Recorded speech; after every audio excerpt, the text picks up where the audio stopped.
Phink. Yes, the first Pink Panther short, released in theaters, obviously. So the Patty Freeling and the Patty Freeling had actually done shorts like for companies and theaters before. The first one they did was Pancho's Hideaway for Warner Brothers for their Looney Tunes series from 1964 up to 1967 because their closure for the normal studio at Warner Brothers. But it was specifically distributed by Warner Brothers and released by them, not by the Patty Freeling themselves for both. So this is the first one that's not only the first Pink Panther short, but also the first officially the Patty Freeling distributed and released short. They also animated a scene in the actual Pink Panther movie from 1963, but it was just a scene and not an actual short for theaters.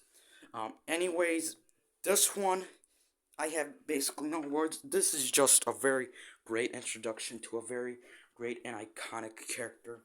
In this one, you basically get the setup for the Pink Panther. He is basically like this silent character who's always trying to trick up this guy while else the other guys try to trick him up. And you know, his other shorts were good, and especially his popularity, but nothing will match to this. This is a 10 out of 10 Pink Panther short. And it's so good that it's actually one of the more famous Pink Panther shorts. Yeah, for being such a popular character, this is the most known media from them. And a lot of the gags don't need dialogue, and they don't need to be that way beyond driven. Like, I don't know, something like the Owl House, but they just have to be simple and simplistic, while also trying to give you some kind of sort of sense with both of the characters, with the fun thing they're doing. It's basically like Wile E. Coyote and Roadrunner, but like this scene, for example. It's clever and it goes still beyond. And then at the end, the Pink Panther actually wins, makes the whole damn place in pink. You see, this is the perfect combination for Pink Panther short. While there have been many greats, nothing will top this one.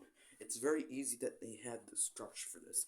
And for being known as a pretty cheap Dark Age company, the animation in this one is actually solid and not that limited as what they get stereotyped or made fun of, which could probably continue. I haven't seen all shorts, but overall, this is what we know him for.